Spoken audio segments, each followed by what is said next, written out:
The less water that is allowed to deeply penetrate the infield soil, the faster you can get it back to playable. So the first thing you need to do after a rain event is remove any standing water. Tools like a puddle pump or puddle sponge are your best bet. When using a puddle pump, place the pump in the deepest spot and pump water to your outfield grass. Be sure to place a piece of filter fabric over the pump to prevent silt or other soil material from clogging your pump.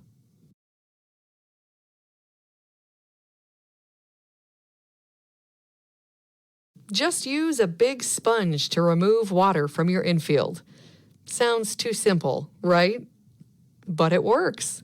A puddle pillow or puddle sponge can be very effective at removing standing water. The sponge soaks up the water with minimal disturbance to your top dressing. Just lay the sponge in the puddle, apply pressure, and release to let the sponge absorb the water. Keep doing this around the puddles until the sponge is saturated. Then take the sponge to the outfield grass and wring out the collected water. Then return to the infield to continue removing puddles.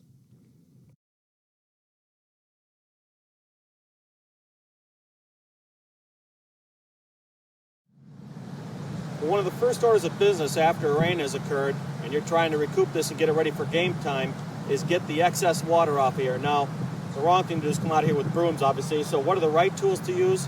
Well, something like a puddle pillow like we have here, or a puddle pump. If we had a puddle pump here, we'd want to dig a hole here to make a little low spot and allow that water to all fall into that hole, and we could puddle pump that out. I like using these puddle sponges a lot easier because they conform to the surface and they suck it right up. We can just take it off onto the grass and squeegee that water right out. So we want to get this excess water out of here. What you don't want to do is bring down a big bag of drying agent and dump that into that big puddle. That's a huge waste of money. So use something that's reusable like this puddle sponge, and we just go down in here, press down on this, suck up this extra water.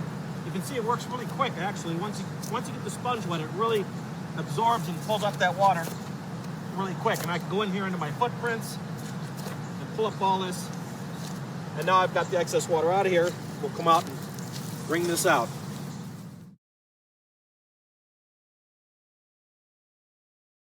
With all of the standing water removed, you may want to use a drying agent to help absorb remaining moisture. Typically, a drying agent will be a calcined clay material. Spread some drying agent over the wet area, then lightly rake it in. You can add drying agent to any area that is soft or wet.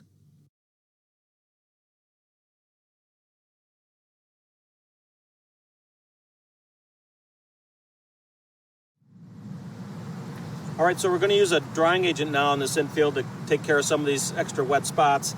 And normally when using a drying agent, it's going to be of a calcined clay material.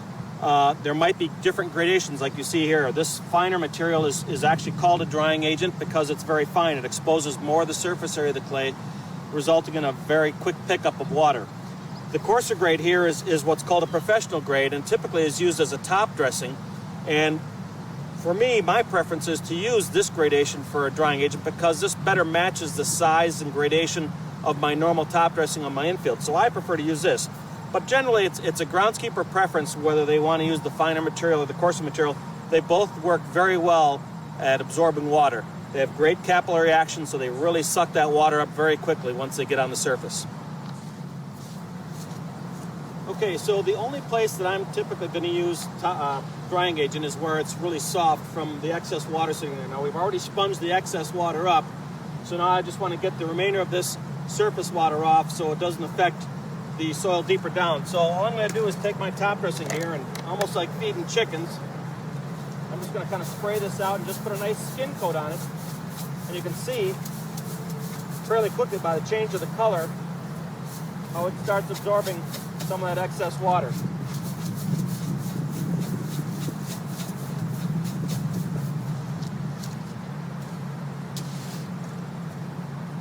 Once we've sprayed it in there, we're just going to gently kind of work this in, lightly back rake this, and just kind of cut it in and allow that calcined clay to go to work.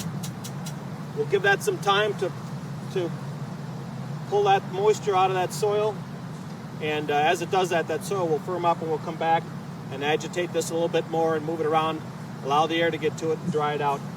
And eventually, in no time, we'll be ready to groom the rest of this field.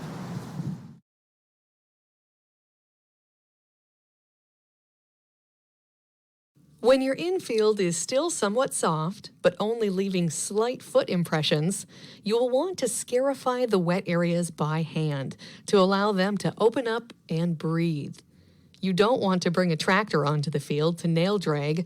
That will cause more damage when the tires dig in. Instead, use an iron rake. And most importantly, use the technique known as back raking. Rather than pulling the rake towards you, push the rake away with light down pressure. This will prevent soil from sticking to your rake and collecting. By scarifying the soil, it exposes more surface area and allows it to dry faster. When the soil is dry, come back with the iron rake and cross-cut in the opposite direction. Again, using the back raking technique.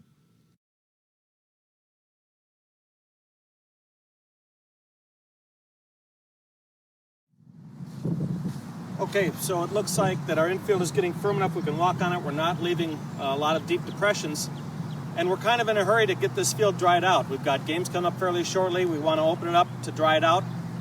Now, one option is to bring out a piece of equipment to scarify this, but if it's not firm enough and you come out here to scarify that with that piece of equipment, you're going to do more damage than you are good. So sometimes if you're still leaving just slight foot impressions, I would recommend you come out and open it up by hand. And we do that by what we call back raking. We take a rake, and instead of working in the forward direction to cut that soil like we normally would, we're actually going to rake in reverse and push the rake backwards. And by doing that, we cut these nice little trenches into the soil that opens it up and allows it to breathe. Pretty simple. I'm not putting a lot of down pressure down on there. We're just trying to cut in there about 1/4 to 1/2 inch deep, no deeper than that, to open it up, allow the air to get down into that soil, and depending on what your sun and wind conditions are for that particular time, it'll dry that out a lot faster than if you just leave it sitting tight like this. Now, if you are expecting rain later that evening, you might want to keep it tight and leave it just like it is here and allow that top dressing to dry out. Maybe you just want to fluff the top dressing a little bit. In that case, you can just run a cocoa mat drag over here to soften that up. But if you really need to dry that soil out a little bit, use that back rake procedure, and that'll work really great for you. And without all the muss and fuss of bringing a piece of equipment out here to drive around on it, and then you got the tires digging it all up.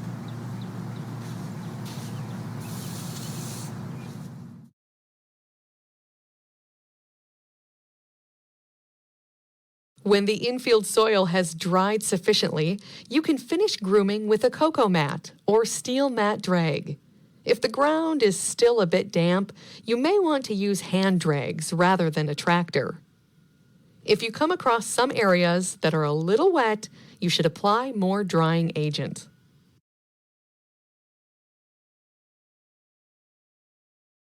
Try this pop quiz to see if you recall what to do after a rain event. When you're ready, move on to the next section, where we'll show you things you can do to help prevent standing water.